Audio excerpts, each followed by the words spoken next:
I'd like to wish everyone a good Yontiv. You know, v'samachta b'chagecha. Yontiv is a time of being happy.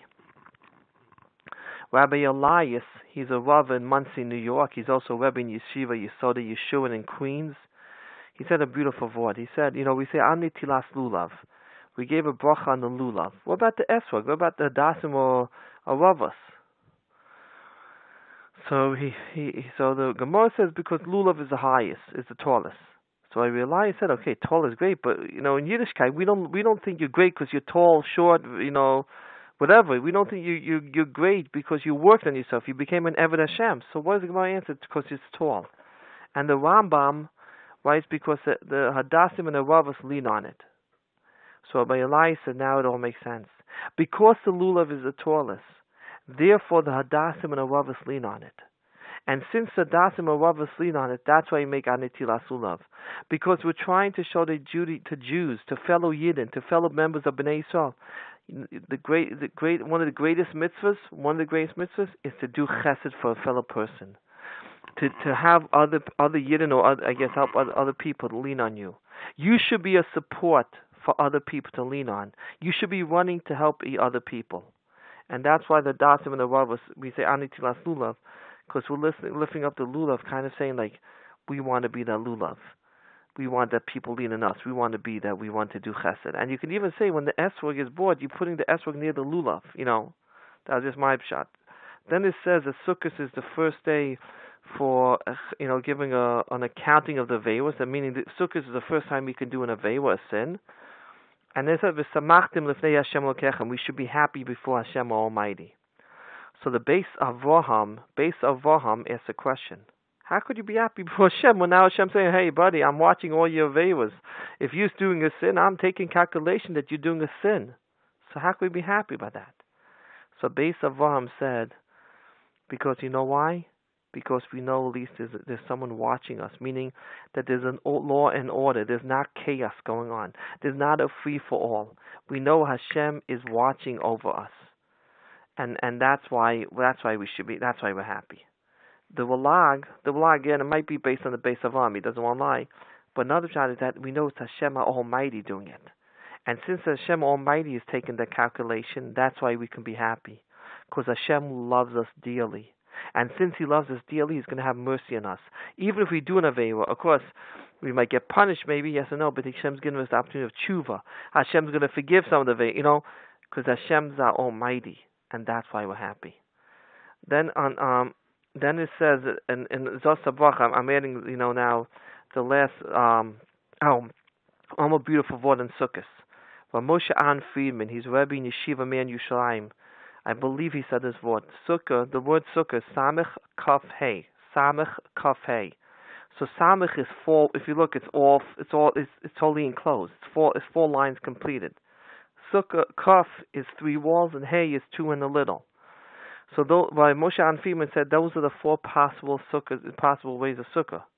4 walls, 3, or 2 in a little bit. So I believe Moshe An Friedman said this. If not, I'm adding on to it. But I think he said it. He said that pshat. There are different types of Jews. Every Jew, there are different types of Jews. There's tzaddikim, there's Baal Tshuvas, there's non-from Jews. There's different type of.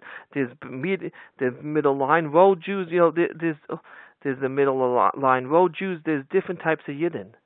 But Hashem says, take all them into your sukkah. A Jew is a Jew. And if you add vav to sukkah, because sukkah could be sukkah, it sounds like there's a vav in the middle. So if you count the numerical value of sukkah with the vav, that's 91. That's the same numerical value as the word amen. Amen is also 91. What Hashem is telling us, say any Jew makes a bracha, you say an amen to it. You may say, you don't start saying, oh, what type of yarmulke is he wearing? Is he wearing a sheitel? Is he wearing a dress? No, a Jew is a Jew is a Jew. You make an amen to any Jew's bracha. And that's why you can say this comes out during sukkahs. I think what Moshe An Friedman again said is, because that's the whole point of a sukkah. You're supposed to accept every Jew into your sukkah. Realize that he's a Jew, or she's a Jew. A Jew is a Jew. And I just add on, why Dessler add on and said, first of all, Sukkot Shalom. We say that every night in Mass. Because when you sit in a sukkah, it should bring you peace, because you should realize, oh, you're right, I don't need a mansion. I don't need a fancy car. I don't need to go to, I don't need to go to the fanciest hotel. And that's why you should bring your peace, because just because your friend has a fancy car or a big mansion, he goes, why should I be jealous of him? I shouldn't be jealous of him. Look, I'm happy in the sukkah. You realize by singing the sukkah how little you need to live.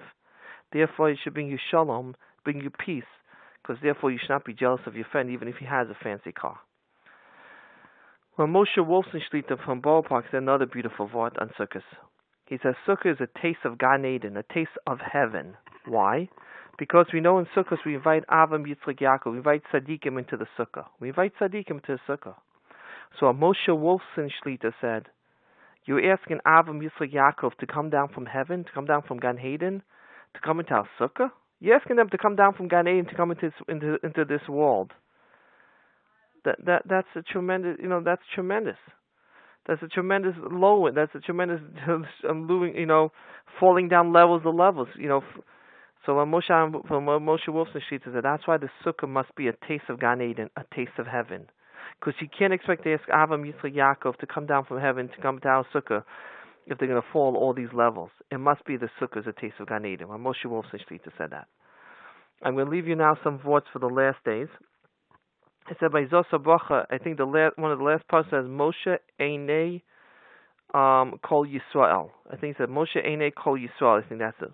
So Moshe Aaron Friedman, again from the Mir Yerushalayim, said if you take the last letters of those four words, it spells Hillel with a Yud. And I think you quote down there's an opinion in the Shulchan Aruch that Hillel could be spelled like a Yud.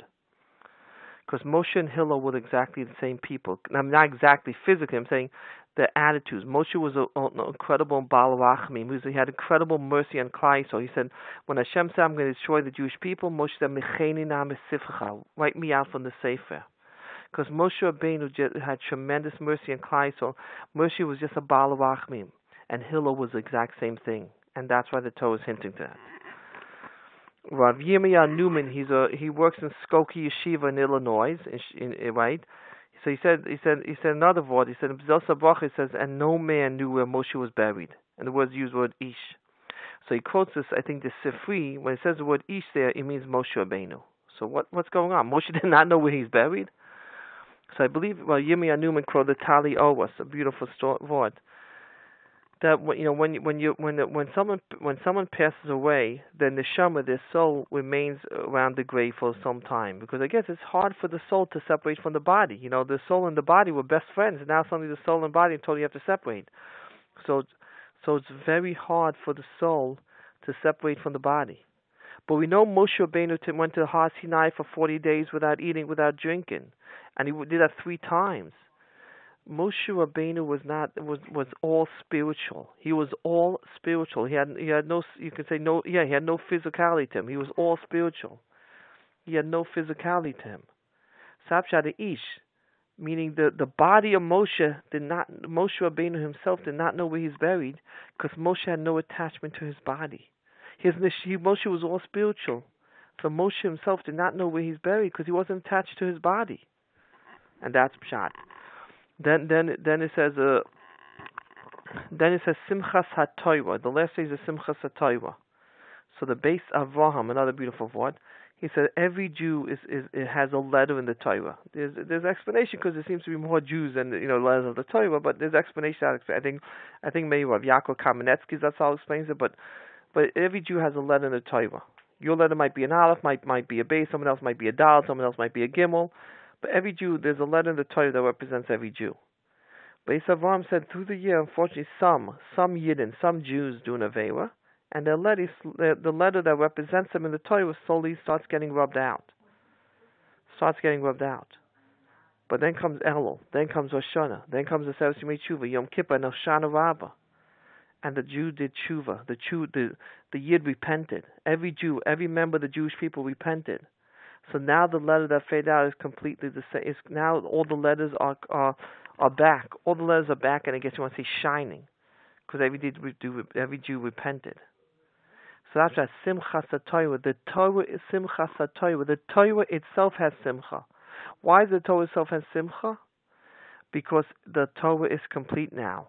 Every letter that was represented by Jews is back and shining, because every Jew did tshuva. Now the last one, it might be the Satmar Rebbe. I'm not sure. It might be by the Satmar Rebbe or the Lag, but not sure. But why do we dance and some people jump up in Simchas Torah? Why Simchas Torah do you dance and jump up? The only other day is maybe is Purim. You know what I'm saying? But why do we dance and jump up on Simchas Torah? And so it might be the Satmar Rebbe, it might be the Lag. I don't want to say which one, because don't forget we just went through Elul, Rosh Hashanah, Aseret Shmei Tshuva, Yom Kippur, Sukkot, Hoshana Rabbah, Shmini Atzeres. We have so much kedusha.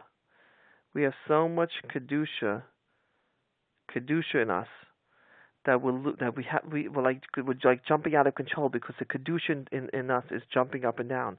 The kedusha that's in our bodies and our neshamas, of course our neshamas probably not, is jumping up and down, is causing our bodies to jump up and down, because the kedusha is so strong that we can't control ourselves anymore, because the kedusha is so strong, and we can't control ourselves when we're near the Sefer Torah, because we just want to run and hug that Sefer Torah. We want to say, Hashem, we want to follow what you say. I'll tell you one more beautiful word. Of Yankee Rubin, he lives in Borough Park. He said a beautiful word. He says when the person came to Shammai, he said, "Teach me the whole Torah on one foot." Shammai said, "I can't." But when this person came to Hillel and said, "Can you teach me the whole Torah on one foot?" Hillel says, "Yes." But he said, "Don't do unto your friend as you want to do. Don't do unto your friend as you wanted. Don't do to your friend as you would not like to do to your. Don't do to your friend and things that you don't like to be done to you." I mean, its essence is kind of a haftarecha kamocha, love your fellow member. So what's pshat? So if Yankee Rubin said, Pesach has matzah, maror, abakosas. Shavuos, we stay up all night. Rosh Hashanah, we blow the shofar. Yom Kippur, we fast. Sukkot, we sit in the sukkah and shake the lulav and esrog. Chanukah, we light the candles. Purim, we read the Megillah, Shalach Manos, Matan Sefer Yonim. But if you look carefully in the Torah, what's called Regel Achas? That's Simchas Torah. Shmini Atzeres, Simchas Torah. That's Simchas Torah. If you look carefully in the Torah, Regel Achas is called Shmini Atzeres / Simchas Torah. What Hillel was telling the Ger, you know how you see V'haftarecha kamocha is on Simchas Torah. When you have Hasidish, Yeshivish, modern, non-modern, non-from Jews, not from Jews or from Jews, all types of Yidden dancing around the Torah, that's Simchas Torah. That's the Simchas Torah, Hillel said. That's where you learn V'haftarecha kamocha, when all types of Jews are dancing around the Torah. And you can just say that that's Simchas Torah. That's why the Torah gets B'simcha. Why the Torah gets Simcha? Because he sees all the Jews are united in dancing around the Torah. All the Jews, all different Hasidish, Yeshivish, non-Yeshivish, from, non-from, are all united around dancing around the Torah. They're all united, and that's Simchas Torah. That's why the Torah gets Simcha. Because he's so happy seeing all the Jews are united in serving him. Have a gewaldig Yontif, and I wish everyone the best.